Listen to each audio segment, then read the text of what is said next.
बागों के घरों में दस्तक देना जानलेवा हो सकता है, पर क्या हो अगर बाघ आपके दरवाजे पर दस्तक दे दे। भारत का उत्तराखंड का इलाका। मैं और समर कोसी नदी के किनारे पिछले 4 दिनों से एक बाघ को ढूंढ रहे थे। जब भी हम कोसी नदी पर जाते तो हम इस बाघ के पंजों को तो पाते, पर अब तक हम इस बाघ को देख नहीं पाए थे। ये बाघ इंसानों से एक सुरक्षित दूरी बनाकर चला करता था। उस रात ज्यादा ठंड होने के कारण हमने कोसी नदी से जल्दी अपने रिजॉर्ट जाकर आराम करने का फैसला किया। जब हम अपने रिजॉर्ट पहुंचे तो एहसास हुआ कि उस रात ठंड ज़्यादा है और हमारे रिजॉर्ट के कमरे में हीटर की सुविधा उपलब्ध नहीं है। हमने कुछ देर बाहर बैठकर आग सेकना ठीक समझा। अभी कुछ ही देर हुई थी आग सेकते हुए कि पिछले 4 दिनों की थकावट ने अपना काम कर दिखाया। हम बैठे बैठे नींद के लटके लेने लगे। ये रिजॉर्ट एक जंगल के बीच स्थित है, जहां अक्सर जंगली जानवर रिजॉर्ट के आसपास आ जाते हैं। बाहर बैठकर सोना बिल्कुल भी सुरक्षित नहीं था। हालांकि आग हमें गर्मी दे रही थी, पर हमने कमरे के अंदर जाकर सो जाना सुरक्षित समझा। कमरे में पहुंचे तो बिस्तर की गर्माहट मिलते ही नींद आ गई। कुछ ही देर हुई थी सोते हुए कि एहसास हुआ जैसे दरवाजे पर कोई खड़ा हो। मैंने वक्त की ओर देखा। रात के लगभग 3 बजे थे। जाड़े की रातें थी। इस समय किसी का भी मेरे दरवाजे पर होना एक आम बात नहीं थी। जल्दी वो आहट दस्तक में बदल गई। किसी ने मेरा दरवाजा खटखटाया। मैं समझ चुका था कि यह आम दस्तक नहीं है। जरूर कोई गंभीर बात है कि कोई जंगलों में जाड़े की रात में 3 बजे मेरे दरवाजे पर खड़ा है। इस हलचल में समर की नींद टूट चुकी थी। जब मैंने दरवाजा खोला तो मैंने अपने रिजॉर्ट के केयरटेकर को बाहर खड़ा पाया। ऐसा पहली बार हुआ था कि रिजॉर्ट के केयरटेकर ने मुझे रात को 3 बजे उठाया था। मैं ये बात जानता था कि जरूर ही कोई गंभीर बात रही होगी, जिस कारण वो उस समय मेरे कमरे के बाहर खड़े थे। उन्होंने मुझे इतनी रात को उठाने के लिए माफी मांगी और फिर मुझसे वो पूछा जिसने मेरे पैरों के नीचे की जमीन निकाल दी। उन्होंने मुझसे पूछा कि क्या मैं एक रिजॉर्ट में एक बाघ को देखना चाहूंगा। ये बात सुनते ही मैंने और समर ने एक दूसरे की ओर देखा। हम समझ चुके थे कि हमारा अंदाजा ठीक था। इन्होंने हमें रात को किसी आम घटना के लिए नहीं उठाया है। हमने अपने रिजॉर्ट को चारों ओर देखा। हम ये जानना चाहते थे कि कहीं वो बाघ हमारे ही रिजॉर्ट में तो नहीं है। हमें ऐसा करता देख हमारे केयरटेकर जोर जोर से हंसने लगे और कहा कि यदि बाघ इस रिजॉर्ट में होता तो क्या वो हमारे कमरे के बाहर ऐसे खड़े होने की हिम्मत कर पाते। उन्होंने हमें बताया कि पास ही के रिजॉर्ट के अंदर बाघ घुस आया है। ये पहली बार था जब हमने किसी बाघ के रिजॉर्ट के अंदर घुसने के बारे में सुना था। हमने तेंदुओं को घरों में और रिजॉर्ट के अंदर घुसते तो देखा था, पर एक बाघ का ऐसा करना अजीबोगरीब बात थी। मैं और समर रोमांचित होने के साथ साथ डर भी गए। हम डर इस बात से गए कि जिन रिजॉर्ट की 4 दीवारी को हम सुरक्षित समझते हैं, वो दरअसल कितनी सुरक्षित है, इस बात पे अब इस बाघ ने प्रश्न चिन्ह लगा दिया था। हम अपनी जैकेट उठाकर अपने केयरटेकर के साथ गाड़ी की ओर चलने लगे। कुछ ही देर में हम सड़क पर थे और देखते ही देखते वो रिजॉर्ट आ गया जिसकी बात हमारे केयरटेकर ने करी थी।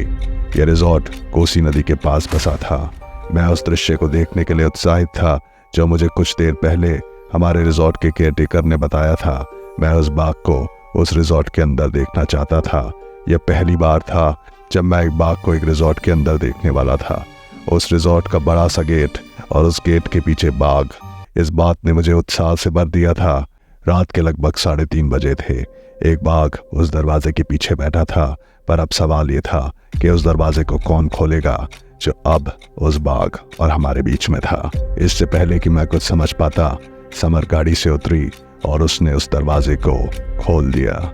मैं उसे टोकना चाहता था, पर वो बेहद फुर्ती से उतरी थी और इससे पहले कि मैं कुछ समझ पाता, वो वापस गाड़ी में आकर बैठ चुकी थी। अब उस रिजॉर्ट का दरवाजा खुल चुका था जिसके अंदर बाघ था। हमने हर दिशा में देखकर ये समझने की कोशिश की कि वो बाघ कहाँ बैठा हो सकता है कि तभी हमारी नजर उस रिजॉर्ट के केयरटेकर पर पड़ी। हमने गाड़ी को उनकी दिशा में लिया। जब वहां पहुंचे तो उन्होंने बताया कि वो बाघ रात को 1:30 बजे से उनके रिजॉर्ट के अंदर ही बैठा है। वो कुछ देर से उस बाघ को देख नहीं पा रहे थे और उन्होंने हमसे कहा कि यदि हम दूसरे छोर जाकर बाघ को देखने की कोशिश करें तो शायद हमें रिजॉर्ट के दूसरे छोर पर बैठा वो बाघ उस मैदान में दिख जाए जहां उन्होंने उसे कुछ देर पहले देखा था। धीरे धीरे हम गाड़ी को उस दिशा में ले जाने लगे जहां आखिरी बार रिजॉर्ट के केयरटेकर ने उस बाघ को देखा था। जब वहां पहुंचे तो वो मैदान खाली पड़ा था। हम इस बात से निराश थे कि हम उस बाघ को उस रिजॉर्ट में ढूंढ नहीं पा रहे थे, पर तभी अचानक हमारे कानों में पड़ी एक बंदर की अलार्म कॉल। यह अलार्म कॉल एक इशारा था कि वो बंदर उस बाघ को देख सकता था और अब वो बाघ चल रहा था। हमारा मानना ये था कि हमारे आने से शायद वो बाघ परेशान हो गया हो और उसने रिजॉर्ट छोड़कर बाहर चलने का फैसला लिया हो। उस रिजॉर्ट के दूसरी तरफ कोसी नदी पड़ती थी। हम समझ चुके थे कि ये बाघ कोसी नदी की तरफ जा रहा है।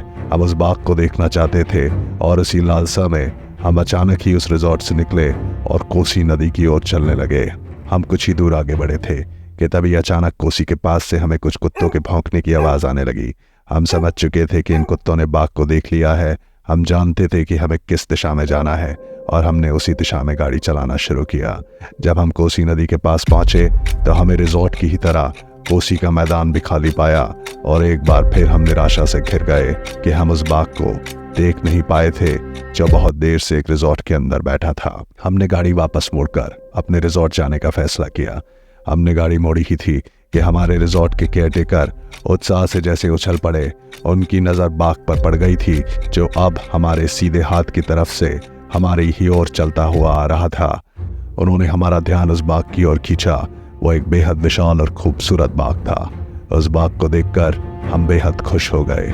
कुछ देर हम उस बाघ को वहीं चलते देखते रहे और वो बाघ देखते ही देखते कोसी नदी की ओर निकल गया। वो रात रोमांच से भरी हुई रात थी। हमने वापस उस रिजॉर्ट जाकर उस रिजॉर्ट के केयरटेकर को ये बताने का फैसला किया कि वो बाघ वहां से निकल चुका है और अब वो सुरक्षित अपने रिजॉर्ट में घूम सकता है। जब हम उस रिजॉर्ट पहुंचे तो हमने ध्यान से देखा कि उस रिजॉर्ट की उस पगडंडी पर जो के कमरों से रिजॉर्ट के गेट को जोड़ती है उस पे हर तरफ बाघ के पंजे लगे हुए थे। जब हमने उन्हें बताया कि हमने उस बाघ को कोसी पे जाते हुए देख लिया है तो जैसे उन्होंने एक चैन की सांस ली। हालांकि ये पहली बार था जब वो बाघ किसी रिजॉर्ट के अंदर देखा गया था, पर यह आखिरी बार नहीं था। अगले कुछ दिनों तक निरंतर रूप से उस बाघ के किसी न किसी रिजॉर्ट के अंदर घुस जाने की खबरें आती रही। वन विभाग और रिजॉर्ट वालों की सतर्कता के कारण पिछले कुछ दिनों से उस बाघ को किसी भी रिजॉर्ट के आसपास नहीं देखा गया है। लेकिन ये बात सोचने पे मजबूर कर देती है कि आखिर क्या कारण है कि वो बाघ खूबसूरत जंगल छोड़कर रिजॉर्ट्स की ओर चलने लगा है। ऐसी और रोमांचक कहानी सुनने के लिए हमारे YouTube चैनल को सब्सक्राइब करें।